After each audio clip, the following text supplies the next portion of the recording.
पहले stone wolf संप्रदाय के शिष्यों की हत्या करना और फिर एल्डर नीव को धमकी देना, यह कितनी दुस्साहसपूर्ण बात थी। स्टोन वुल्फ क्लैन का प्रभुत्व 1000 मील के दायरे में फैला है। उनकी तुलना में न तो अग्निहोत्री परिवार और न ही वेलंकर परिवार की कोई बराबरी थी।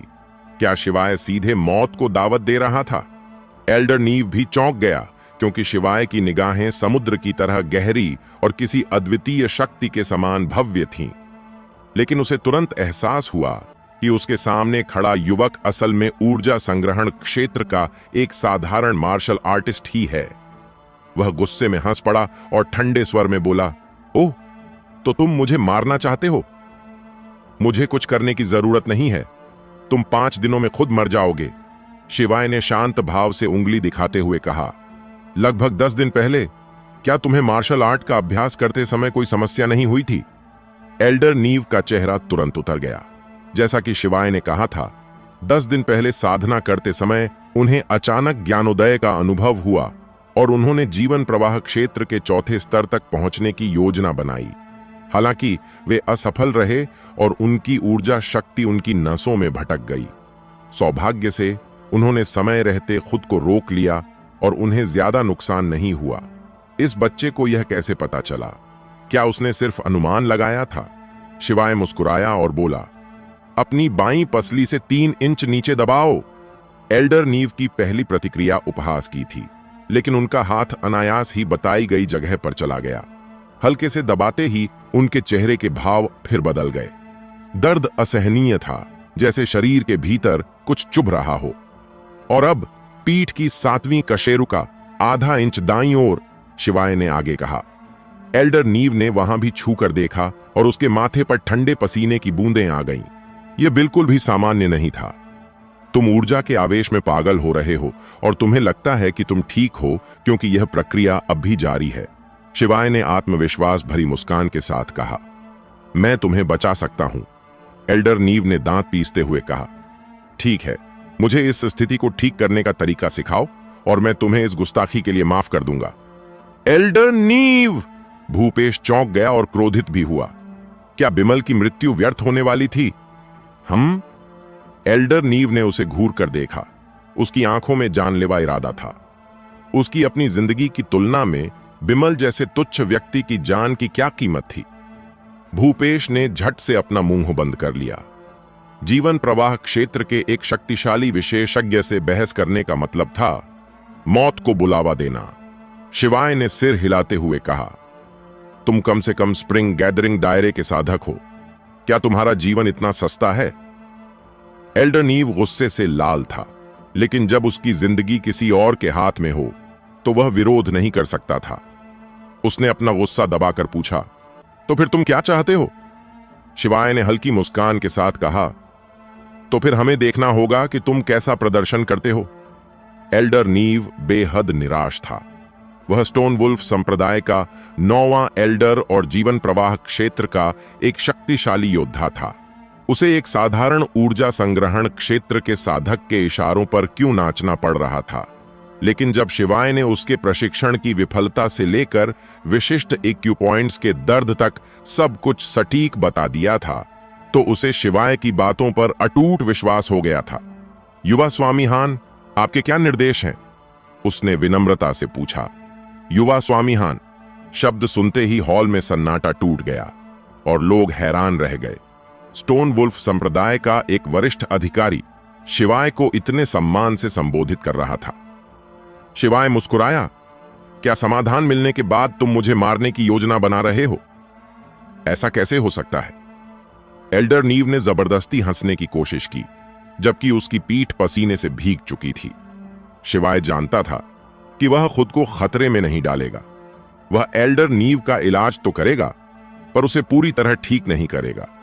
उसने भूपेश की ओर इशारा करते हुए कहा, यह आदमी आंखों का कांटा है, इसे पीटो। भूपेश का चेहरा पीला पड़ गया। उसने एल्डर नीव को इसलिए बुलाया था ताकि शिवादित्य के दबाव को कम किया जा सके, जो वेलंकर परिवार को आर्थिक बर्बादी की ओर धकेल रहा था। लेकिन पासा पूरी तरह पलट गया था। सीनियर नीव, उसने कांपती आवाज में पुकारा। हम? क्या तुम विरोध करना चाहते हो? एल्डर नीव ने ठंडे लहजे में कहा। उसे भूपेश से कोई सरोकार नहीं था। उसने अपना स्वाभिमान पहले ही दांव पर लगा दिया था, तो अब भूपेश को पीटने में उसे कोई झिझक नहीं थी। Smack smack! एल्डर नीव ने भूपेश के चेहरे पर 2 जोरदार थप्पड़ जड़े। प्रहार इतना तेज था कि भूपेश के मुंह से खून निकलने लगा। हॉल में पूरी तरह सन्नाटा था। शिवादित्य भी अपने बेटे की इस क्षमता को देखकर दंग और गर्वित था। चेंग भाइयों का बुरा हाल था। उनके पिता को सबके सामने तमाचा पड़ा था। आज का भोज वेलंकर परिवार के इतिहास में एक कलंक बन गया था। भूपेश का गुस्सा चरम पर था। अग्निहोत्री परिवार, मैं तुम्हें मिटा दूंगा। बस मेरे तीसरे चाचा को जीवन के स्रोत के क्षेत्र में प्रवेश करने दो। उसने मन ही मन संकल्प लिया। शिवाय ने एल्डर नीव से कहा, मैं तुम्हारे लिए एक ऐसी दवा लिखूंगा जो तुम्हारी चोटों को अस्थायी रूप से दबा देगी और तुम्हें 6 महीने तक स्वस्थ रखेगी। एल्डर नीव जानता था कि शिवाय उसे एक बार में ठीक नहीं करेगा, इसलिए उसने सिर झुकाकर कहा, धन्यवाद युवा स्वामी हान। भोज समाप्त हुआ। शिवाय, शिवादित्य और अन्विका वहां से विदा हुए। गाड़ी में शिवादित्य खुलकर हंसा। शिव, आज तुमने मुझे जो राहत दिलाई है वो मैंने कभी महसूस नहीं की। अब सीमंत कस्बे में अग्निहोत्री परिवार का प्रभाव तेजी से बढ़ रहा था, जबकि वेलंकर परिवार का मनोबल टूट चुका था। कस्बे के लोग अब शिवाय को एक प्रतिभाशाली नायक के रूप में देख रहे थे। रवीना के परिवार और शेन परिवार के लिए शिवाय अब एक खोया हुआ सुनहरा अवसर बन चुका था। जैसे ही एल्डर नीव गया, स्टोन वुल्फ संप्रदाय का एक और सदस्य मुकीम वहां पहुंचा। वह अपनी प्रवर्तन टीम के साथ आक्रामक ढंग से घर घर तलाशी लेने लगा, मानो किसी बड़े रहस्य या व्यक्ति की खोज में हो। यह जानकर शिवाय का दिल जोर से धड़कने लगा। क्या ये लोग आदिव के लिए आए थे? कुछ ही देर में मुकीम अपने आदमियों के साथ अग्निहोत्री परिवार के घर पहुंच गया। स्टोन वुल्फ संप्रदाय इस पूरे क्षेत्र का शासक था और मुकीम उनकी ओर से विशेष दूत बनकर आया था, इसलिए सभी के लिए उसका सम्मान करना अनिवार्य था। अग्निहोत्री परिवार के सभी महत्वपूर्ण सदस्य इस दूत का स्वागत करने के लिए मुख्य हॉल में जमा हो गए थे। शिवाय और अन्विका जब वहां पहुंचे तो हॉल पहले से ही लोगों से खचाखच भरा था। हॉल के बीचों बीच एक युवक बैठा था, जिसकी उम्र लगभग 23-24 वर्ष रही होगी। सफेद वस्त्रों में लिपटे उस युवक का रूप सामान्य था, लेकिन उसके व्यक्तित्व से एक शक्तिशाली आभा और अहंकारी आत्मविश्वास झलक रहा था। उसके चेहरे की नकली मुस्कान इतनी बनावटी थी कि उसे देखकर किसी को भी कोफ्त हो सकती थी।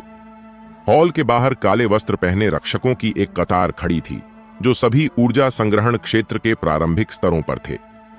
शिवाय ने गौर किया कि इस युवक यानी मुकीम की साधना का स्तर काफी ऊंचा था। वह ऊर्जा संग्रहण क्षेत्र के 6ठे स्तर पर था।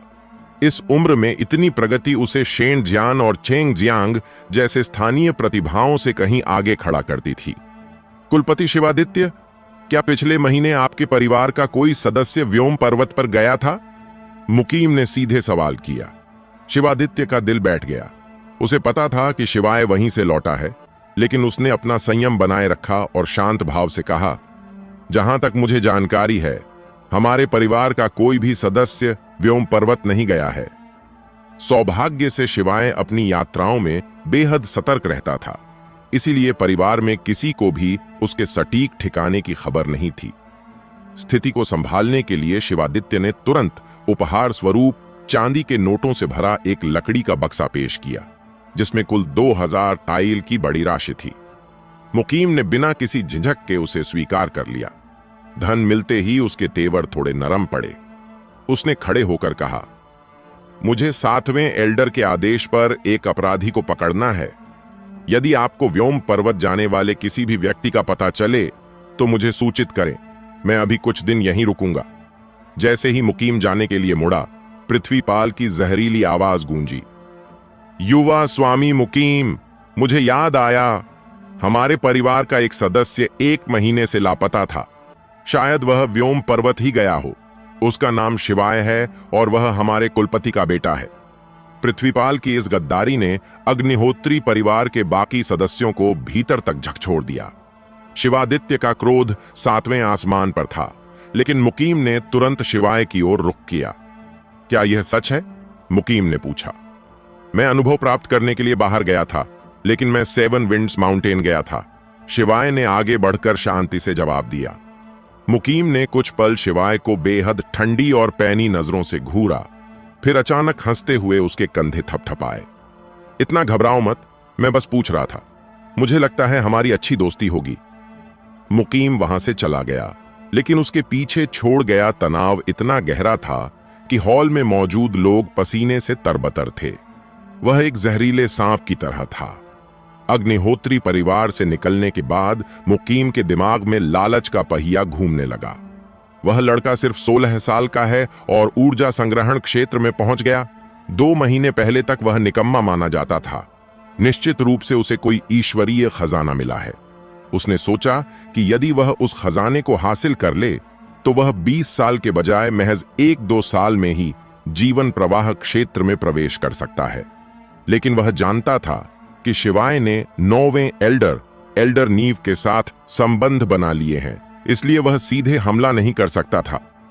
मुझे अपनी योजना गुप्त रखनी होगी, मुकीम ने बुदबुदाया। मेरा मित्र सलीम, जिसे छोटे विश्व स्वामी के नाम से जाना जाता है, इस काम के लिए सही रहेगा। वह विषयों का विशेषज्ञ है। एक बार जब मैं शिवाय से वह गुप्त खजाना छीन लूंगा तो उसे मारकर सारा इल्जाम आदिव की हत्या का उस पर मढ़ दूंगा। इस तरह खजाना भी मेरा होगा और न्याय का श्रेय भी। अग्निहोत्री परिवार के बाकी सदस्यों के लिए खबर को बाहर फैलने से रोकने के लिए उन सभी को मार डालो। तुरंत लिटिल पॉइजन लॉर्ड को संदेश भेजो। मैं उस बच्चे से दोस्ती का नाटक करूंगा और साथ ही उस खजाने के स्रोत के बारे में पूछताछ करूंगा। 1 महीने से भी कम समय में यह खजाना मेरा होगा। सीमंत कस्बे में पहुंचने के बाद मुकीम ने वहां से जाने से इनकार कर दिया और हर कुछ दिनों में अग्निहोत्री परिवार से मिलने जाता, शिवाय के साथ शराब पीता और बातें करता, मानो उसे शिवाय से तुरंत लगाव हो गया हो। दूसरी ओर यह व्यक्ति लालची था और हमेशा छोटे मोटे परिवारों से फायदा उठाने के बहाने ढूंढता रहता था।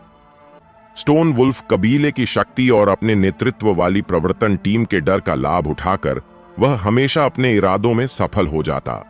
पिछले 1 महीने से सीमंत कस्बे के विभिन्न परिवार शिकायतों से भरे हुए थे और वे चाहते थे कि किसी तरह इस पिशाच को कस्बे से बाहर निकाल दिया जाए। शिवाय ने मानो कुछ हुआ ही न हो, प्रतिदिन कठिन साधना में लीन रहा। वह जल्द से जल्द ऊर्जा संग्रहण क्षेत्र के प्रथम स्तर के शिखर पर पहुंचना चाहता था, ताकि वह पृथ्वी ड्रैगन घास की खोज के लिए 7 विंड्स माउंटेन में प्रवेश करने के लिए पूरी तरह आश्वस्त हो सके। 1 महीने बाद वह लगभग इस लघु क्षेत्र के शिखर पर पहुंच चुका था। पंचतत्व कोर अपनी सीमा के करीब था और इसकी घूर्णन गति को थोड़ा सा भी नहीं बढ़ाया जा सकता था, अन्यथा वह तुरंत खून की उल्टी कर देता। हालांकि यह घूर्णन गति अभी भी उसके पिछले जीवन की तुलना में तेज थी, क्योंकि 5 मौलिक कोर संतुलन में आ गए थे, जिससे उसकी क्षमता में काफी वृद्धि हुई थी। उसने कई गोलियां भी तैयार कीं, जिनमें से कुछ मध्यम श्रेणी की कायाकल्प गोलियां थीं और कुछ विषहरण गोलियां थीं। यह सब लाल पपड़ीदार सर्प से निपटने के लिए तैयार किया गया था। सामग्री स्वर्गीय औषधि मंडप से प्राप्त की गई थी और शिवाय ने भुगतान के रूप में कुछ गोलियां प्रदान कीं, जिससे चक्रधर बहुत उत्साहित हो गया, क्योंकि यह किसी उस्ताद का काम था।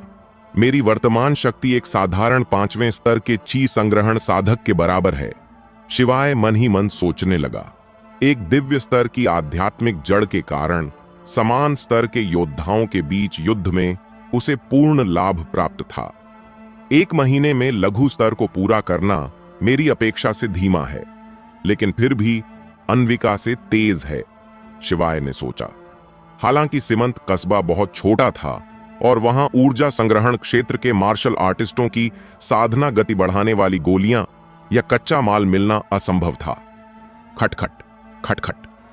अन्विका ने दरवाजा धकेल कर खोला और कहा, मुकीम फिर से आया है। शिवाय ने तिरस्कारपूर्ण मुस्कान के साथ कहा, उसे जरूर लगता होगा कि मेरे पास कोई गुप्त खजाना है जिसकी वजह से मेरी साधना इतनी तेज है। उसने बार बार मुझे धोखा देकर जानकारी निकलवाने की कोशिश की है। क्या मैं उसे भेज दूं? अन्विका ने पूछा। वह ऊर्जा संग्रहण क्षेत्र के 9वें स्तर के शिखर पर थी। उसके लिए मुकीम से निपटना कोई बड़ी बात नहीं थी। कोई जरूरत नहीं। लगता है उसका सब्र खत्म हो रहा है। अब उसे अपना असली रंग दिखाना होगा। शिवाय की आंखें चमक उठीं। मुकीम ऊर्जा संग्रहण क्षेत्र के चौथे स्तर के शिखर पर था, जो उसकी युद्ध क्षमता को परखने के लिए एकदम सही था।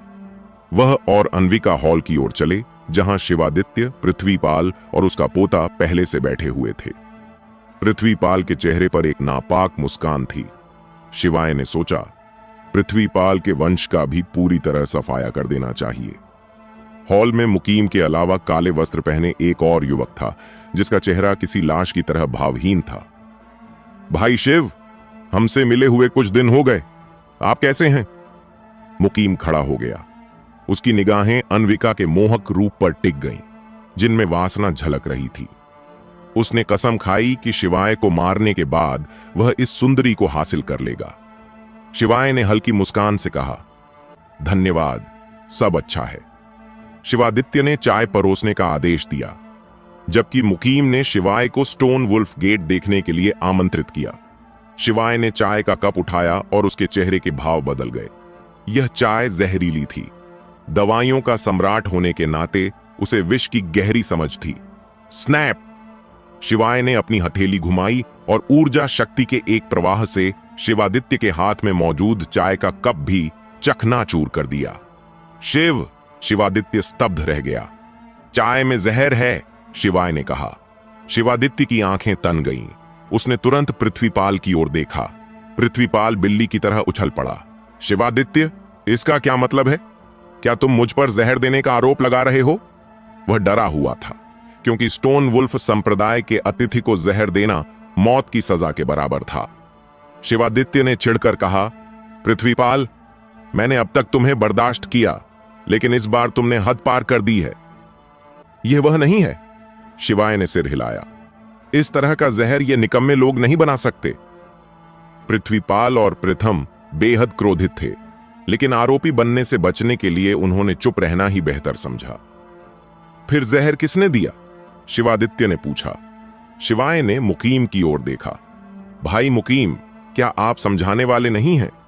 क्या समझाना है? मुकीम ने अनजान बनते हुए पूछा। शिवादित्य को अपने बेटे पर पूरा भरोसा था। मुकीम ने गुस्से में मेज पर मुक्का मारा। शिवाय, तुम मुझ पर झूठा आरोप लगा रहे हो। यह पानी, चाय और लोग सब तुम्हारे परिवार के हैं। मुझे मौका कैसे मिलेगा? शिवाय, तुमने स्टोन वुल्फ संप्रदाय के शिष्य पर आरोप लगाने की हिम्मत की। तुम अक्षम्य हो। पृथ्वीपाल फिर चिल्लाया। मुकीम ने पृथ्वीपाल से कहा, पृथ्वीपाल, मुझे शक है कि इस बाप बेटे ने हमारे शिष्य आदिव की हत्या की है। क्या तुम उन्हें पकड़ने में मेरी मदद करोगे?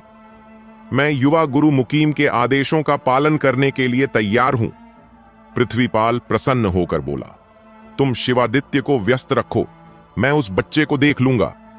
मुकीम ने काले कपड़े पहने युवक को इशारा किया। उस युवक ने एक जेड की बोतल जमीन पर पटक कर तोड़ दी। काले धुएं का एक गुब्बार तुरंत पूरे हॉल में फैल गया। हा हा हा, मुझे उम्मीद नहीं थी कि तुम इतने चालाक होगे। मुकीम ने अब अपना असली चेहरा दिखाया। हां, मैंने तुम्हारे घर के कुएं के पानी में जहर मिलाया था, पर मैंने एक और चाल तैयार रखी थी। यह मेरा दोस्त है, लिटिल पॉइजन किंग सलीम, और यह ऊर्जा विघटनकारी पाउडर है। इसे सूंघने के बाद तुम्हारी ऊर्जा शक्ति निष्क्रिय हो जाएगी और तुम खड़े होने की शक्ति भी खो दोगे। शिवादित्य स्वाभाविक रूप से क्रोधित था, लेकिन वह चिल्ला भी नहीं सकता था। अगर उसने अपना मुंह खोला तो वह वो ऊर्जा पाउडर की जहरीली गैस को अंदर खींच लेगा और फिर उसका काम तमाम हो जाएगा। इससे भी ज्यादा गुस्सा दिलाने वाली बात यह थी कि पृथ्वीपाल लगातार उस पर हमला कर रहा था, जाहिर तौर पर उसे वहीं रोके रखने की कोशिश में। यह बूढ़ा आदमी अग्निहोत्री परिवार का मुखिया बनने के जुनून में पागल हो चुका था। उसे लगता था कि शिवादित्य को रास्ते से हटाने पर वह खुद परिवार का मुखिया बन जाएगा, लेकिन मुकीम की क्रूरता को देखते हुए क्या अग्निहोत्री परिवार का कोई भी सदस्य जीवित बचता? बूढ़ा और सठियाया हुआ। शिवाय ने अपनी छाती से एक शीशी निकाली, उसमें से एक गोली निकालकर निगल ली। फिर उसने दूसरी गोली निकालकर अन्विका की ओर उछाली। इसके बाद एक और गोली निकालकर उसने शिवादित्य से कहा, पिताजी, इस गोली में विषहरण का प्रभाव है। इससे ब्रेकिंग ऊर्जा पाउडर के असर को बेअसर करना आसान हो जाएगा। अन्विका ने तुरंत दवा ले ली, जबकि शिवादित्य ने हथेली के एक जोरदार प्रहार से पृथ्वीपाल को दूर धकेल दिया। मां लांघ ने उसे नहीं रोका। उसका मानना था कि शिवाय की गोलियां निश्चित रूप से बेअसर होंगी, क्योंकि एक चाबी से एक ही ताला खुलता है।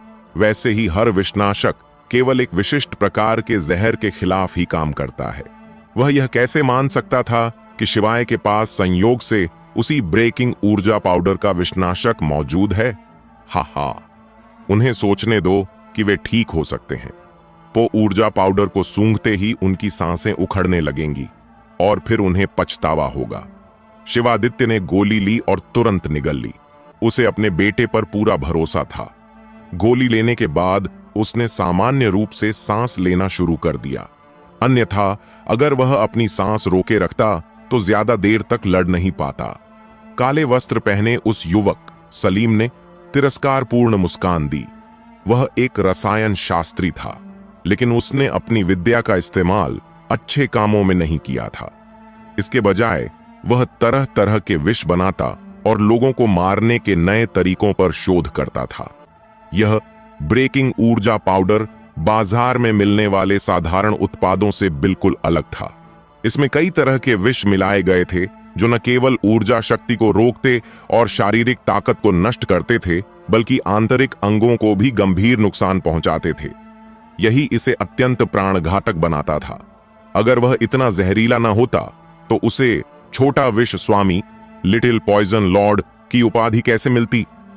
जब तक वह स्वयं इसका तोड़ न दे, तब तक इस जहर का कोई इलाज नहीं था। मां लांघ को भी कोई जल्दी नहीं थी। आखिरकार शिवादित्य ऊर्जा संग्रहण क्षेत्र के 9वें स्तर पर था और बेहद शक्तिशाली था। अभी उससे सीधे उलझना बुद्धिमानी नहीं थी। थोड़ी देर इंतजार करने से ही प्रतिद्वंद्वी बिना लड़े घुटने टेक देगा। कहावत है कि जब कोई कुत्ता कोने में फंस जाता है तो वह दीवार फांद कर भागने की कोशिश करता है। मां लांघ का जान की बाजी लगाकर लड़ने का कोई इरादा नहीं था। शिवादित्य ने गहरी भौहें चढ़ा लीं और सोचने लगा कि अब आगे क्या करना है। मुकीम भले ही निर्दयी और पागल हो, लेकिन क्या अग्निहोत्री परिवार बदला लेने की हिम्मत करेगा? स्टोन वुल्फ संप्रदाय के किसी शिष्य, विशेषकर एक शाही दूत की हत्या करना एक ऐसा गंभीर अपराध था जो पूरे अग्निहोत्री परिवार का विनाश कर सकता था। इतना सोचने की कोई जरूरत नहीं है। हम कोई मछली नहीं है जिन्हें बलि के लिए काट दिया जाए। शिवाय शिवादित्य की तुलना में कहीं अधिक दृढ़ निश्चयी था। उसे उतनी चिंताएं नहीं थीं और वह बेहतर जानता था कि वह किन त्रुप के पत्तों का इस्तेमाल कर सकता है। चेन फेंगली, चक्रधर और अन्विका के पीछे राजधानी का दीक्षित परिवार। शिवादित्य ने तुरंत अपना मन बना लिया। वह संकोच करने वालों में से नहीं था और उसके भीतर हत्या करने की इच्छा प्रचंड हो उठी। मुकीम और सलीम दोनों के चेहरे पर अजीब भाव थे। शिवाय और बाकी लोगों में अभी तक जहर के कोई लक्षण क्यों नहीं दिखे थे? अब तक तो जहर का असर हो जाना चाहिए था।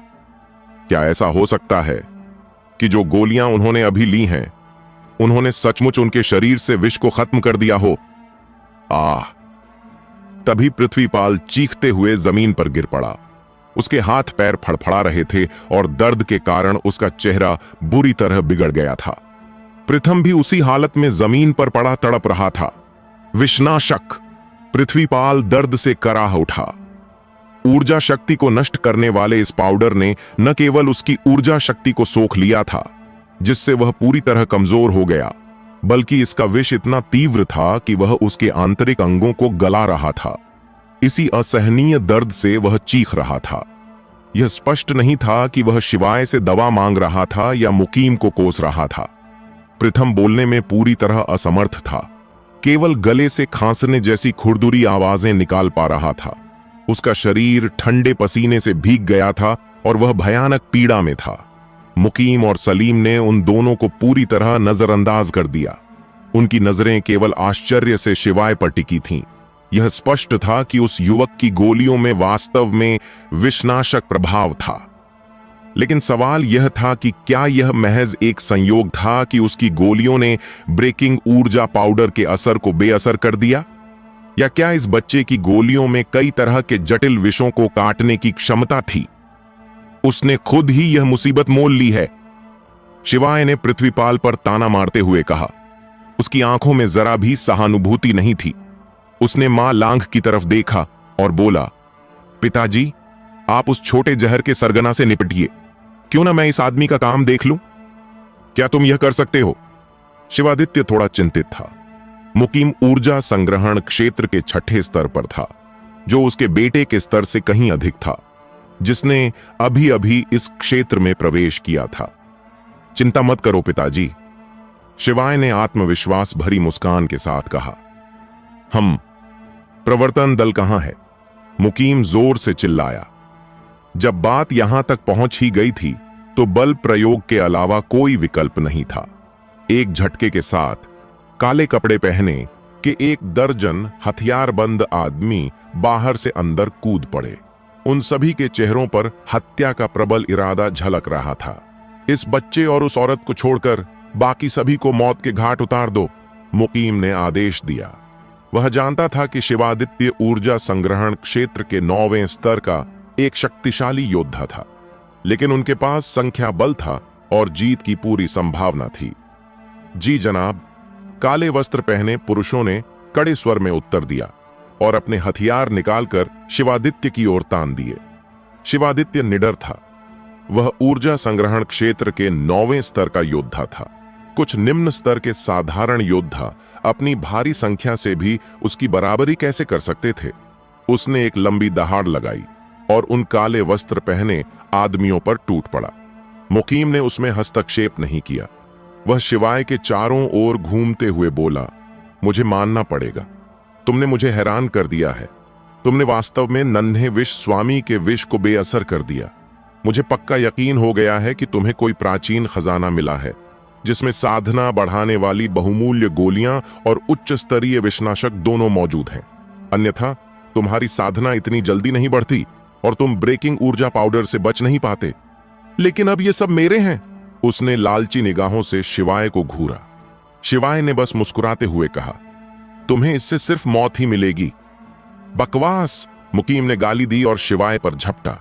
उसका इरादा शिवाय को वश में करके शिवादित्य को आत्मसमर्पण के लिए मजबूर करना था। शिवाय स्वभाव से ही निडर था। एक झंझनाहट के साथ उसने अपनी लंबी तलवार म्यान से निकाली। उसने लापरवाही से म्यान को एक तरफ फेंका और तलवार से जोरदार वार किया। उसकी तलवार की ऊर्जा चारों ओर फैल गई।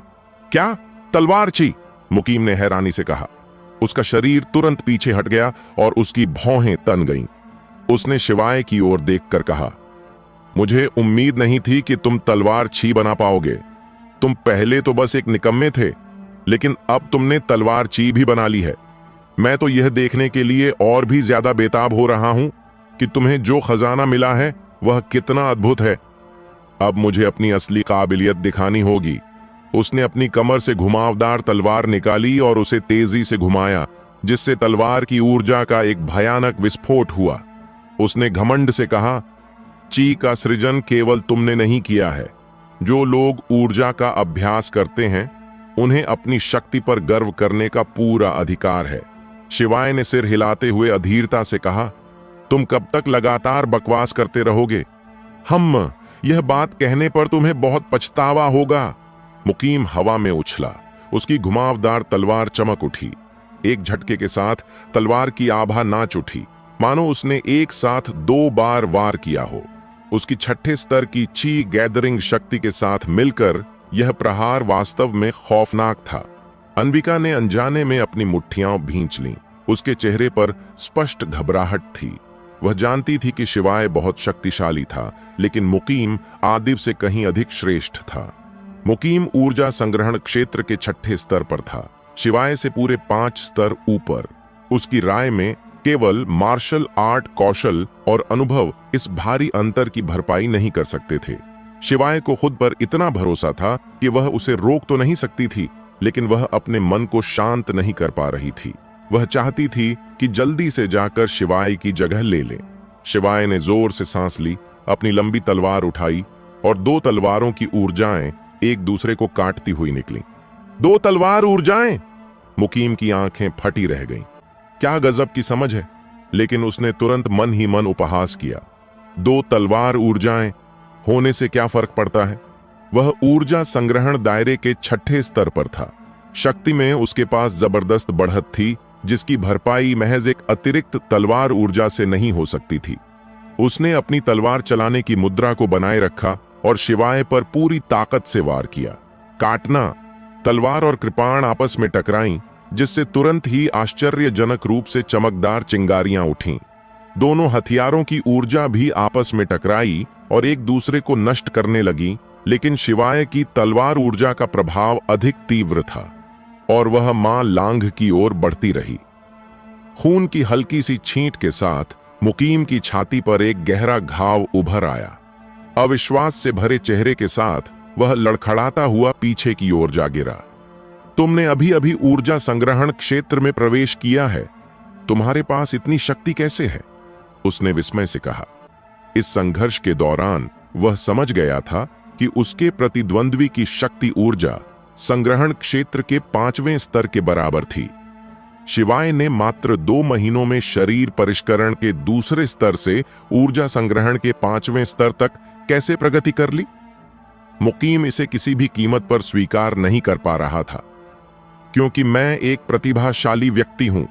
शिवाय ने अपनी तलवार निकाली और सीधा हमला कर दिया। मुकीम ने दांत पीस ली।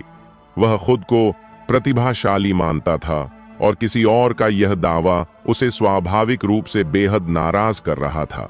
लेकिन सामने खड़ा व्यक्ति केवल 16 वर्ष का था, जो न केवल ऊर्जा संग्रहण क्षेत्र में प्रवेश कर चुका था, बल्कि 2 तलवार ऊर्जाओं का अभ्यास भी कर चुका था।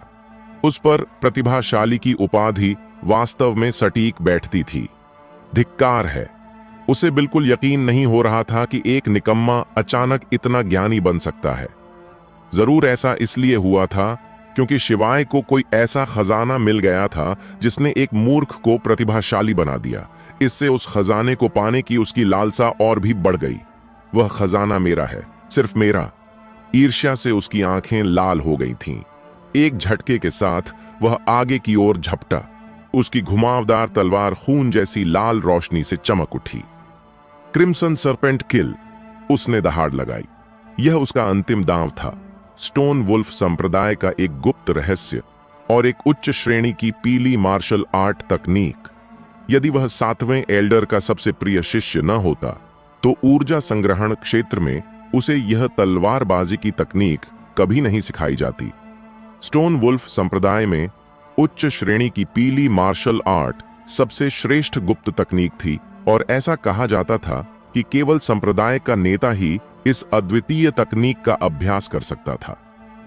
स्टोन वुल्फ क्लॉ, जो कि एक निम्न श्रेणी का गहन स्तरीय मार्शल कौशल है, स्टोन वुल्फ संप्रदाय के नाम का मुख्य आधार था। तलवार तेजी से चमकी और तलवार की दोनों ऊर्जाएं गहरे लाल रंग की लकीरों में बदल गईं, जो बाईं और दाईं ओर से शिवाय की ओर बढ़ीं। शिवाय ने अपनी बिजली तलवार तकनीक का प्रयोग किया। 2 तलवार ऊर्जाएं एक साथ नृत्य कर रही थीं, जिनकी गति किसी भी मायने में कम नहीं थी। मुकीम से निपटने के लिए उसे अपनी पूरी ताकत लगाने की भी आवश्यकता नहीं थी। Clang clang clang! तलवारों और लपटों की लगातार टक्कर हो रही थी। शिवाय की तलवार की शक्ति अब पूरी तरह से उजागर हो चुकी थी और हर वार के साथ मुकीम पर तलवार ऊर्जा का प्रहार हो रहा था, जिससे उसके शरीर पर घाव बढ़ते जा रहे थे। मुकीम सदमे और भय से भर गया था। अगर यही सिलसिला जारी रहा तो शिवाय उसे थका थका कर मार डालेगा। सलीम, मेरी मदद करो! वह दहाड़ा। भाई मुकीम, आपने मुझे उसे जहर देने के लिए कहा था और मैंने वही किया। इस बच्चे से निपटने में आपकी मदद करना हमारे समझौते का हिस्सा नहीं था। सलीम ने आराम से कहा, मानो उसे मुकीम की बुरी हालत का कोई अंदाजा ही न हो। मुकीम जानता था कि सलीम भी लालची है। अनिच्छा के बावजूद वह बोला, इस लड़के ने जरूर कोई प्राचीन खजाना खोज निकाला है। इसी वजह से यह मात्र 2 महीनों में ही शरीर परिष्करण के दूसरे स्तर से ऊर्जा संग्रहण क्षेत्र तक पहुंच गया है और 2 तलवार ऊर्जाओं का अभ्यास भी कर लिया है। जरा सोचो, यह खजाना कितना अनमोल होगा। अगर हम दोनों मिलकर इसे हरा दें और खजाना बराबर बांट लें तो हमारा भविष्य उज्जवल हो जाएगा। सलीम को सिर्फ इतना पता था कि शिवाय असाधारण है, लेकिन उसे यह उम्मीद नहीं थी कि यह व्यक्ति पहले इतना कमजोर था। ऐसा पूर्ण रूपांतरण निश्चित रूप से किसी प्राचीन खजाने का ही परिणाम हो सकता था। उसकी सांसें तेज हो गईं और आंखों में लालच चमक उठा। उसके मन में मुकीम के प्रति भी जानलेवा इरादे थे। शिवाय से वह खजाना हासिल करने के बाद वह मुकीम को हमेशा के लिए चुप कराने के लिए जरूर मार डालेगा। ठीक है, मैं तुम्हारी मदद करूंगा। उसने अपना पैकेट उतारते हुए उसमें से 2 खंजर निकाले। खंजरों पर चमकती नीली रोशनी बता रही थी कि उन पर भयानक विष लगा हुआ है। अन्विका, इसका ख्याल रखना, शिवाय ने लापरवाही से कहा। हाँ, अन्विका ने उत्तर दिया और एक झटके में वह किसी दिव्य प्राणी की तरह तेजी से आगे बढ़ी। पलक झपकते ही वह सलीम के सामने प्रकट हुई और अपने दाहिने हाथ से उसका हाथ ऊपर की ओर धकेल दिया। सलीम के हाथ में मौजूद जहरीला खंजर अनजाने में उसकी अपनी ही गर्दन पर चल गया। पफ! खून की धार फूट पड़ी। सलीम लड़खड़ाते हुए पीछे हटा, एक हाथ से अपना गला पकड़े और दूसरे हाथ से कपड़ों में विषनाशक दवा तलाशते हुए उसका चेहरा तेजी से काला पड़ गया। जब तक वह दवा की बोतल निकाल पाता, उसकी आंखों की चमक बुझ चुकी थी। धड़ाम से वह पीछे की ओर गिर पड़ा। मुकीम भी हैरान रह गया। उसने उम्मीद नहीं की थी कि अन्विका इतनी शक्तिशाली होगी कि वह चौथे स्तर के साधक सलीम को एक ही प्रहार में मार डालेगी। ऐसे समय में भी ध्यान भटका रहे हो? क्या जल्दी मरना चाहते हो? शिवाय ने तलवार घुमाते हुए व्यंग्य किया। मुकीम ने जल्दी से अपनी तलवार उठाकर वार रोकने की कोशिश की, लेकिन उस प्रहार की ताकत से वह 7-8 कदम पीछे धकेल दिया गया और उसके शरीर पर एक और गहरा घाव उभर आया। अब तुम्हें तुम्हारी अंतिम यात्रा पर विदा कर रहा हूं। शिवाय की तलवार ने बिजली की तरह चमकते हुए एक ऐसा वार किया जो इंद्रधनुष की तरह सूर्य को भेदता हुआ प्रतीत हो रहा था। यह बिजली तलवार तकनीक का सबसे शक्तिशाली वार था, फ्लैश स्ट्राइक। मुकीम ने दांत पीसते हुए अपनी तलवार से वार को रोकना चाहा, लेकिन वह चूक गया। एक जोरदार धमक के साथ शिवाय की तलवार सीधे मुकीम के सीने के पार हो गई। उस भयानक प्रहार से उसका दिल पल भर में चकनाचूर हो गया। ऊर्जा संग्रहण क्षेत्र का योद्धा होने के कारण उसमें अभी भी कुछ जान बाकी थी। उसने शिवाय को देखा, उसके होंठ कुछ कहने के लिए कांपे, लेकिन वह एक शब्द भी नहीं बोल सका। इतनी देर तक लड़ने के बाद क्या तुम्हें लगता है कि मैं तुम्हारी चालों को नहीं समझ पाया? शिवाय समझ गया था कि वह क्या पूछना चाहता है, इसलिए उसने शांत भाव से उत्तर दिया, अरे राक्षस, बस थोड़ी देर की लड़ाई में ही तुमने मेरी सारी चालें समझ लीं। मुकीम ने मन ही मन सोचा और अंततः अविश्वास और अनिच्छा के साथ हमेशा के लिए आंखें मूंद लीं। शिवाय ने अपनी तलवार म्यान में डाली और चारों ओर देखा। शिवादित्य ने अधिकांश हथियारबंद आदमियों को ढेर कर दिया था और बचे हुओं को अन्विका ने तलवार के वार से खत्म कर दिया था। पृथ्वीपाल और उसके पोते प्रथम की उस घातक जहर से बहुत पहले ही दर्दनाक मृत्यु हो चुकी थी। उनकी आंखें अब भी घृणा और आक्रोश से फटी हुई थीं। इन दोनों गद्दारों को तो बड़ी आसानी से मौत मिल गई, शिवाय ने गुस्से से कहा। उसकी योजना पहले इन्हें खुद अपने हाथों से मारने की थी। खैर, आखिर वे मेरे अग्निहोत्री परिवार के ही सदस्य थे। बेहतर यही हुआ कि उनकी मौत दूसरों के हाथों हुई। शिवादित्य ने आह भरी। शवों को ठिकाने लगाना कोई बड़ी बात नहीं थी, लेकिन स्टोन वुल्फ संप्रदाय के दूत की हत्या के बाद की स्थिति से निपटना शिवादित्य के लिए चिंता का विषय था। शिव, तुम और अन्विका तुरंत यहां से चले जाओ। जितना दूर जा सकते हो निकल जाओ। शिवादित्य ने फैसला कर लिया था कि चाहे उसकी जान चली जाए, लेकिन अपने बेटे पर वह कोई आंच नहीं आने देगा। शिवाय मुस्कुराया और बोला, पिताजी, मैंने यह कदम यूं ही नहीं उठाया। इस मामले को एल्डर नीव संभाल लेंगे। इतने सारे लोग मारे गए हैं और मरने वालों में 7वें एल्डर का प्रिय शिष्य भी है। क्या इसका सच में कोई हल निकल सकता है? शिवादित्य ने चिंतित होते हुए कहा। अपनी जान बचाने के लिए एल्डर नीव हर संभव कोशिश करेगा, शिवाय ने मुस्कुराते हुए कहा। इसके अलावा अन्विका राजधानी के 8 सबसे शक्तिशाली परिवारों में से एक दीक्षित परिवार की बेटी है। हम उसकी पहचान का भी इस्तेमाल कर सकते हैं। शिवादित्य ने सिर हिलाया। वह मानता था कि उसका बेटा दुनिया में सर्वश्रेष्ठ है, लेकिन क्या दीक्षित परिवार भी ऐसा सोचेगा? उसे अपनी पत्नी की याद आ गई और कैसे उनके रिश्ते का दुखद अंत हुआ था। एक पिता के रूप में वह नहीं चाहता था कि उसका बेटा भी वही दर्द सहे। अन्विका, है ना? शिवादित्य के चिंतित चेहरे को देखकर शिवाय को लगा कि वह स्टोन वुल्फ संप्रदाय को लेकर परेशान है, इसलिए उसने अन्विका से पुष्टि चाही। हाँ, अन्विका ने गंभीरता से सिर हिलाया। शिवादित्य ने यह सब देखा। उसे साफ समझ आ रहा था कि अन्विका के मन में शिवाय के लिए भावनाएं विकसित हो चुकी थीं। शिवाय ने तुरंत एक पत्र लिखा और एक तेज घुड़सवार के हाथों स्टोन वुल्फ संप्रदाय में एल्डर नीव को भिजवा दिया। अगर एल्डर नीव मामला नहीं संभाल पाया तो शिवाय के पास चक्रधर के रूप में एक बैकअप प्लान भी था। चक्रधर एक उच्च स्तरीय रसायनज्ञ था। यद्यपि शिवाय के लिए यह कोई बड़ी बात नहीं थी, लेकिन राज्य में चक्रधर का दर्जा काफी ऊंचा था और स्टोन वुल्फ संप्रदाय उसे नाराज करने का जोखिम नहीं उठा सकता था। अन्विका केवल उनकी नौकरानी थी और उसका नाम इस्तेमाल करना शिवाय को उचित नहीं लगा। तीसरे दिन एल्डर नीव को वह पत्र मिला। उसे पढ़ते ही उसे मानो दिल का दौरा पड़ने वाला था। उसने मन ही मन सोचा, यह लड़का इतनी मुसीबतें कैसे खड़ी कर सकता है?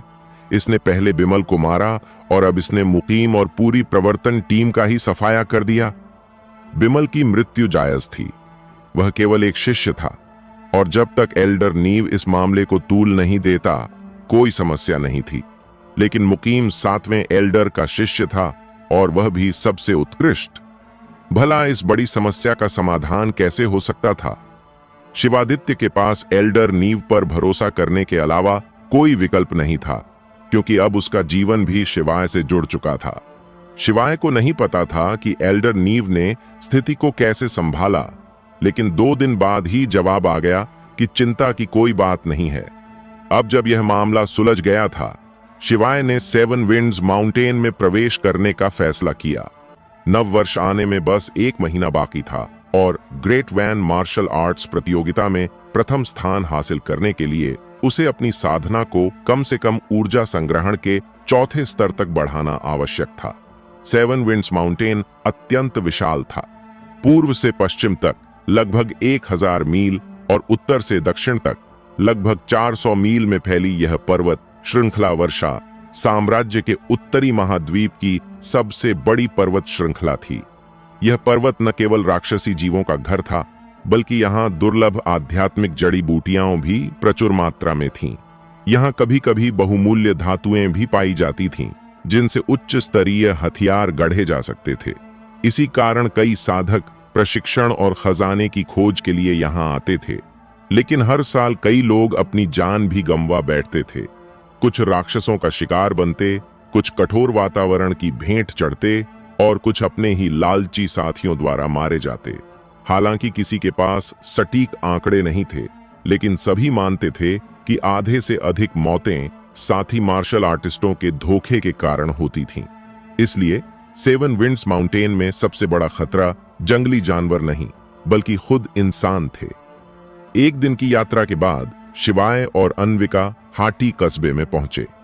यह कस्बा 7 विंड्स माउंटेन के सबसे करीब था, जहां से वे सीधे पहाड़ों में प्रवेश कर सकते थे। लंबी यात्रा घोड़ों पर तय करने के बाद उन्होंने कस्बे की एक सराय में रात बिताई। अपने घोड़ों को वहीं छोड़ा और अगले दिन हल्का सामान लेकर पहाड़ों की ओर निकल पड़े। यदि वे 1 महीने के भीतर नहीं लौटते तो सराय के मालिक को उनका किराया चुकाने के लिए घोड़ों को बेचने का अधिकार था। सुबह की पहली किरणें ओस की बूंदों पर पड़कर अद्भुत रंग बिखेर रही थीं। यह एक जंगली और निर्मल पर्वत श्रृंखला थी। हालांकि हर दिन कई लोग यहां आते थे, लेकिन इस विशाल पर्वत श्रृंखला के सामने उनकी संख्या नगण्य थी। ताजी हवा में सांस लेते हुए शिवाय और अन्विका को एक अवर्णनीय शांति का अनुभव हुआ। उन्होंने पुराने सुरागों के आधार पर गुफाओं की खोज शुरू की। 5 दिनों की कड़ी मेहनत के बाद उन्हें कई गुफाएं मिलीं, लेकिन हर गुफा ने शिवाय को निराश ही किया। वास्तव में यदि इस गुफा को ढूंढना इतना आसान होता तो क्या लोग इसे बहुत पहले ही नहीं खोज चुके होते, उसने सोचा। शिवाय अचानक रुक गया। उसके कानों में लड़ाई की आवाजें पड़ी थीं। चलिए जाकर देखते हैं, उसने कहा। उसकी जिज्ञासा, एक ऐसा गुण जो 2 जीवन जीने के बावजूद कभी नहीं बदला था, उसे खींच रही थी। आवाज का पीछा करते हुए वे एक धारा के पास पहुंचे जहां एक खुले मैदान में 2 समूह भयंकर लड़ाई में उलझे हुए थे। दुनिया सचमुच बहुत छोटी है, शिवाय ने अपना सिर हिलाया। उसने लड़ने वालों में से एक समूह को पहचान लिया था। बिलवा, राणाए, सृष्टि और उनके 2 अन्य साथी। ये वही लोग थे जिन्होंने व्योम पर्वत पर मिलकर किंगलिंग फल हासिल किया था, लेकिन हांग झान के डर से भाग खड़े हुए थे। मुझे उम्मीद नहीं थी कि ये लोग यहां फिर से मिलेंगे। इन 5 में से बिलवा, रियाद और सृष्टि ऊर्जा संग्रहण क्षेत्र में प्रवेश कर चुके थे, जबकि राणाए और सियाव बॉडी रिफाइनमेंट के 9वें स्तर पर पहुंच चुके थे। यह एक महत्वपूर्ण प्रगति थी जो निश्चित रूप से उन्हें मिले हरे आत्मा फल का परिणाम थी। हालांकि उनके पास ऊर्जा संग्रहण क्षेत्र के 3 विशेषज्ञ थे, फिर भी वे हार के कगार पर थे क्योंकि उनके विरोधियों के पास ऐसे 4 विशेषज्ञ थे। संख्या में कम होने और हाल ही में नए स्तर पर पहुंचने के कारण उनकी युद्ध क्षमता अभी स्थिर नहीं थी। अगर विरोधी उन्हें जिंदा पकड़ने की मंशा न रखते तो वे बहुत पहले ही मारे जा चुके होते। जल्दी आत्मसमर्पण करो वरना अंजाम बहुत बुरा होगा, विरोधियों में से एक चिल्लाया। वे केवल 4 ही थे, लेकिन सभी क्रूर और खूंखार थे। उनके तौर तरीकों से स्पष्ट था कि वे लंबे समय से इन पहाड़ों में डेरा डाले हुए थे और उनसे एक जानलेवा आभा निकल रही थी। बिलवा और उसके साथियों ने कोई जवाब नहीं दिया। उनका पूरा ध्यान अपना बचाव करने पर था। उन 5 में रियाद सबसे बलवान था और आज भी वह निडरता से अपनी लंबी तलवार चला रहा था। उसी के अटूट दृढ़ संकल्प के कारण बाकी लोग भी हिम्मत जुटाए हुए थे। हालांकि रियाद पर विरोधियों का सबसे ज्यादा ध्यान था। 2 जोरदार प्रहारों से उसकी छाती और पीठ पर गहरे घाव हो गए और खून बहने लगा। रियाद दर्द और गुस्से से दहाड़ा। उसकी आंखें लाल हो गईं। उसके शरीर से निकलने वाली आभा तेजी से हिंसक होने लगी, मानो उसके भीतर कुछ फटने वाला हो। शिवाय ने अनजाने में हम्मा कहा। क्या हुआ? अन्विका ने पूछा। उसके लिए इस स्तर की लड़ाई कोई खास मायने नहीं रखती थी। वह लड़का काफी प्रतिभाशाली है। उसने तलवार की ऊर्जा में लगभग महारत हासिल कर ली है, शिवाय ने रियाद की ओर इशारा करते हुए कहा। ब्लेड ची! अन्विका चौंक गई। किसी भी प्रकार की ऊर्जा ची को समझना अत्यंत कठिन माना जाता था।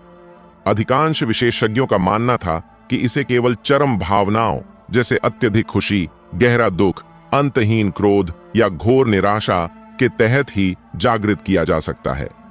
अन्विका हमेशा बर्फ की तरह ठंडी और शांत रही थी, जिससे वह ऐसी चरम भावनाओं से दूर रही और तलवार की शक्ति विकसित नहीं कर पाई। जहां तक उसे पता था, उसके परिवार के जिस बुजुर्ग ने तलवार ऊर्जा में महारत हासिल की थी, उसने ऐसा अपनी पत्नी की मृत्यु के गहरे शोक के बाद ही किया था। अब जब रियाद तलवार ऊर्जा को समझने के करीब था, तो अन्विका का हैरान और ईर्ष्यालु होना स्वाभाविक था। शिवाय मुस्कुराया। निराश मत हो। अगर मैं तुम्हारा सही मार्गदर्शन करूं, तो तुम भी जल्द ही तलवार ऊर्जा का अभ्यास कर पाओगी। यह कोई मुश्किल काम नहीं है।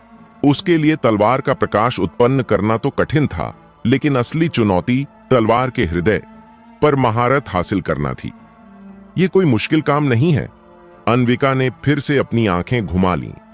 पूरे वर्षा राज्य में मुश्किल से कितने लोगों ने ऊर्जा का निर्माण किया होगा। यहां तक कि उसके शक्तिशाली दीक्षित परिवार में भी केवल 7 लोग ही ऐसा कर पाए थे। शिवाय बस मुस्कुरा दिया। अन्विका को शायद पूर्वी तारा की विशालता का अंदाजा नहीं था। वर्षा राज्य का सबसे शक्तिशाली व्यक्ति संभवतः केवल जीवन उत्पादक पुष्प क्षेत्र में ही था। यह जगह सचमुच एक दूरस्थ और निर्जन स्थान थी। उस व्यापक दुनिया में प्रतिभाशाली लोग बादलों की तरह असंख्य थे, और जिन्होंने प्रकाश या हृदय पर महारत हासिल कर ली थी, वे भी दुर्लभ नहीं थे। क्या तुम उनकी मदद नहीं करोगे? अन्विका से रहा नहीं गया। उस आदमी के लिए यह एक दुर्लभ अवसर है। अगर वह इस बार तलवार ऊर्जा उत्पन्न नहीं कर पाया तो शायद उसे अगला अवसर 5 या 10 साल तक न मिले। शिवाय ने सिर हिलाते हुए कहा, उसे थोड़ा और दबाव झेलने दो। अन्विका ने भौहें सिकोड़ लीं। उसे रियाद की स्थिति अच्छी नहीं लग रही थी। दुश्मन के भयंकर हमलों के बीच वह किसी भी पल मारा जा सकता था। किसी व्यक्ति की इच्छा शक्ति को कम मत आंको। अत्यधिक दबाव में यह ऐसी शक्ति प्रकट कर सकती है जिसकी तुम कल्पना भी नहीं कर सकती। शिवाय हंसा। उसे अपना पिछला जीवन याद आ गया, जब वह एक सुरक्षित ग्रीन हाउस में खिले फूल की तरह था। दवाइयां बनाकर और खाकर आसानी से शक्ति बढ़ा लेता था। लेकिन जब उसने प्राचीन खंडहरों की खोज शुरू की, तब उसे एहसास हुआ कि उसकी अपनी शक्ति पर कितनी कम पकड़ थी। खतरों का सामना करके ही उसकी इच्छा शक्ति मजबूत हुई और युद्ध कौशल में सुधार हुआ था।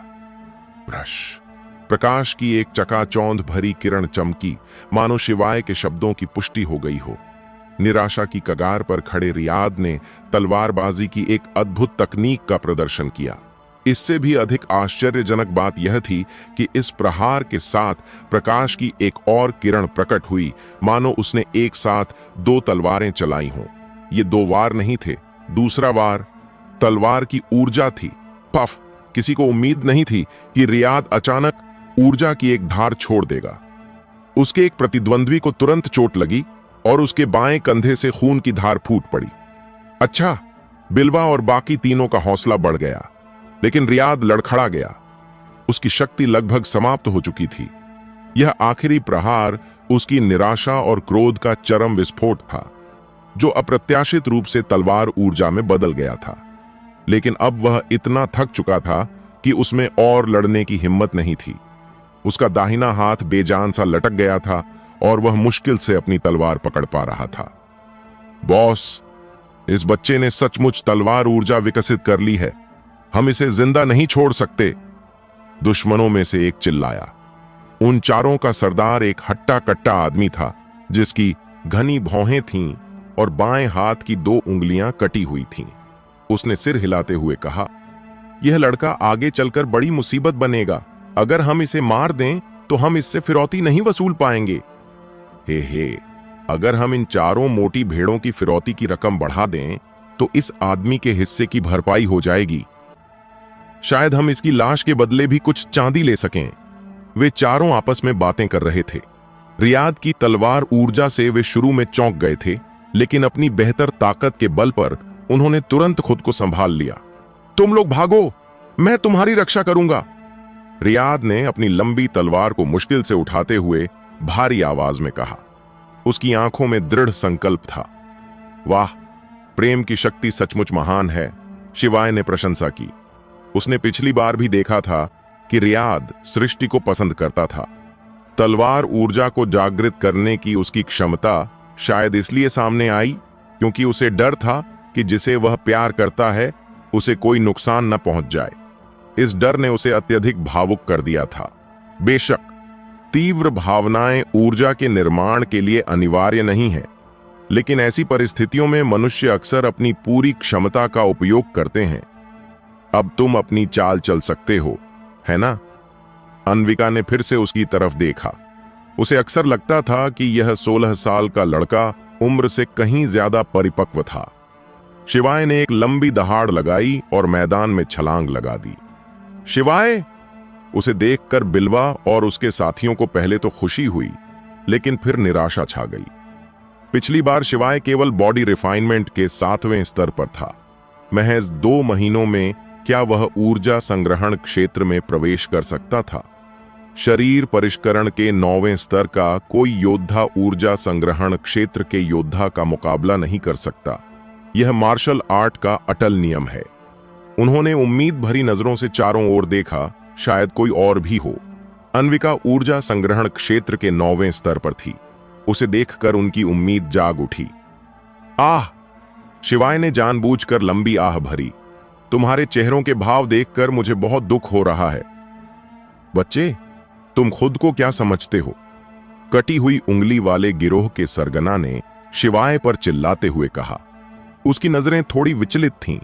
वह शिवाय की असली ताकत का अंदाजा नहीं लगा पा रहा था, लेकिन उसकी 16-17 साल की उम्र देखकर उसे लगा कि चाहे वह कितना भी ताकतवर क्यों न हो, उनकी बराबरी तो नहीं कर सकता। मेरा नाम शिवाय है। मैं सीमांत कस्बे के अग्निहोत्री परिवार के मुखिया का बेटा हूं। शिवाय ने शांत स्वर में अपना परिचय दिया। मालिक, एक और मोटी भेड़, उसके आदमियों में से एक ने करीब आते हुए लालच भरी आवाज में कहा। सरगना खिलखिलाकर हंस पड़ा। उसकी नजर में शिवाय महज एक बिगड़ा हुआ रईस ज़ादा था, जिसे दुनिया के खतरों का जरा भी इल्म नहीं था। उसने शिवाय को गंभीरता से लेना छोड़ दिया और बोला, बच्चे, तुम देखने में तो काफी आकर्षक हो और खास तौर पर हमें चांदी देने आए हो, तो क्यों ना तुम आज्ञाकारी बनकर हमारे सामने आत्मसमर्पण कर दो। हा हा हा हा, चारों लुटेरे जोर से हंस पड़े। शिवाय मुस्कुराया और बोला, तुम सब मुझे देखने में कुछ खास नहीं लगते। क्यों ना तुम लोग आज्ञाकारी बनकर अपनी गर्दनें आगे कर दो। मैं तुम में से हर एक को अपनी तलवार छका दूंगा। अहंकारी बच्चे, मुझे तुम्हारे जैसे बिगड़े हुए रईस बिल्कुल पसंद नहीं। चौथे भाई नामक एक लुटेरे ने आगे बढ़कर एक बड़ा सा छुरा लहराते हुए शिवाय के सिर पर वार किया। चौथे भाई, ज्यादा दूर मत जाना, यह एक मोटी भेड़ है, सरगना ने चेतावनी दी। हे, मैं बस इस बच्चे की दोनों बाहें काट दूंगा, चौथे भाई ने कहा। जैसे ही उसकी कुल्हाड़ी नीचे गिरी, उसने ब्लेड को थोड़ा टेढ़ा कर लिया ताकि सीधा शिवाय की बाहों पर निशाना लगे। शिवाय ने अपनी तलवार म्यान से निकाली। एक जोरदार आवाज के साथ तलवार की रोशनी चमकी और आसमान में लहरा गई। चौथा भाई दूर जा गिरा, लेकिन जमीन पर गिरने से पहले ही उसका सिर गर्दन से अलग हो चुका था और मुंह से गर्म खून का फव्वारा फूट पड़ा। क्या? तीनों लुटेरे यह नजारा देखकर स्तब्ध रह गए, लेकिन बिलवा और उसके चारों साथी भी उतने ही हैरान थे। उनके सिर में झुनझुनी सी दौड़ गई। क्या यह वाकई शिवाय था? 2 महीने पहले यह लड़का केवल शरीर परिष्करण के 7वें स्तर पर था और अब वह चौथा लुटेरा कम से कम ऊर्जा संग्रहण के 2 या 3 स्तर पर था और उसकी ताकत निश्चित रूप से उन 5 से कहीं अधिक थी। फिर भी शिवाय ने उसे तलवार के एक ही झटके में मौत के घाट उतार दिया। यह कैसा चमत्कारी अंतर था। चूंकि शिवाय ने अपनी तलवार निकाल ली थी, इसलिए वह पीछे हटने वाला नहीं था।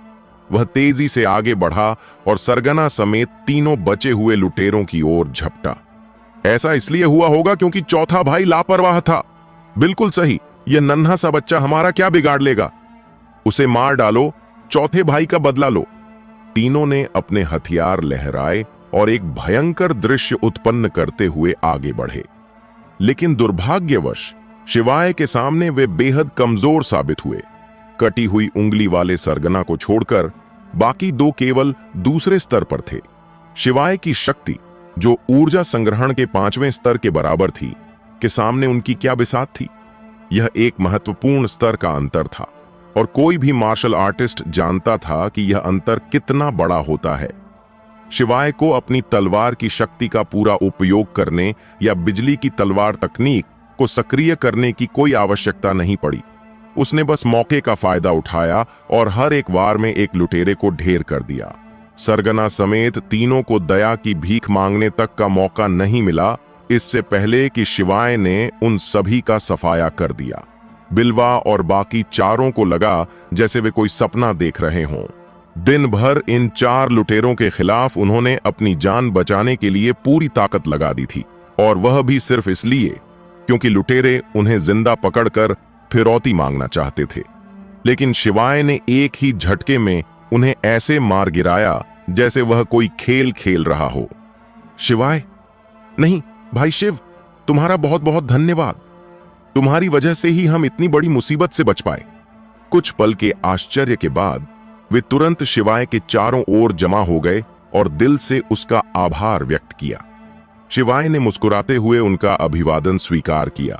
तभी अन्विका भी झाड़ियों के पीछे से बाहर आ गई, जिससे माहौल थोड़ा हल्का हो गया। तुम सब यहां क्या कर रहे हो? शिवाय ने पूछा। 7 विंड्स माउंटेन एक खतरनाक जगह थी। अगर उसे अर्थ ड्रैगन ग्रास और रेड स्केल्ड फ्लड ड्रैगन की तलाश न होती तो वह भी यहां आने की नहीं सोचता। आखिर कौन कह सकता था कि यहां कोई स्पिरिट सी दायरे का दानव जानवर अचानक बाहर न निकल आए। ग्रेट वैन मार्शल आर्ट्स टूर्नामेंट शुरू होने वाला है। हम उससे पहले अपनी ताकत बढ़ाना चाहते थे, इसलिए यहां किस्मत आजमाने आए थे कि शायद कोई आध्यात्मिक जड़ी बूटी मिल जाए, राणाए ने बताया। शिवाय अपनी हंसी नहीं रोक सका। तुम्हें लगता है कि व्योम पर्वत पर हरा स्प्रिट फल मिलने के बाद किस्मत हमेशा तुम पर मेहरबान रहेगी और यहां भी तुम्हें कोई खजाना मिल जाएगा? बिल्वा और बाकी चारों शर्मिंदा हो गए। सृष्टि ने अपने लाल होंठ सिकोड़ते हुए कहा, इसकी तो बात ही मत करो। इस बार हमारी किस्मत वाकई खराब थी। जड़ी बूटी तो दूर की बात, हम गलती से एक गुफा में गिर गए। वह गुफा इन ऊर्जा से भरी हुई थी और वहां इंसानों और जानवरों की हड्डियां बिखरी पड़ी थीं। शिवाय अचंभित रह गया। क्या यह महज एक संयोग था? क्या ऐसा हो सकता है कि ये पांचों लोग गलती से उसी गुफा में जा गिरे हों जहां लाल पपड़ी वाला बाढ़ का अजगर रहता है? वह गुफा कहां है? शिवाय ने उत्सुकता से पूछा। बिल्कुल नहीं, तुम उस वीरान और डरावनी जगह पर जाना चाहते हो? बिल्वा ने हैरानी से पूछा। शिवाय ने हल्की सी मुस्कान के साथ कहा, क्या तुम यहां खजाने की तलाश में नहीं आए थे? शायद तुम्हें वहां कुछ मिल जाए। वैसे तुम उस गुफा में ज्यादा अंदर तक तो नहीं गए थे? नहीं, वहां तो बस हड्डियां ही हड्डियां थीं, जैसे कोई सामूहिक कब्र हो। वो नजारा देखते ही हम वहां से भाग खड़े हुए, सृष्टि ने बेझिझक कहा। उसे शिवाय के हंसने का कोई डर नहीं था।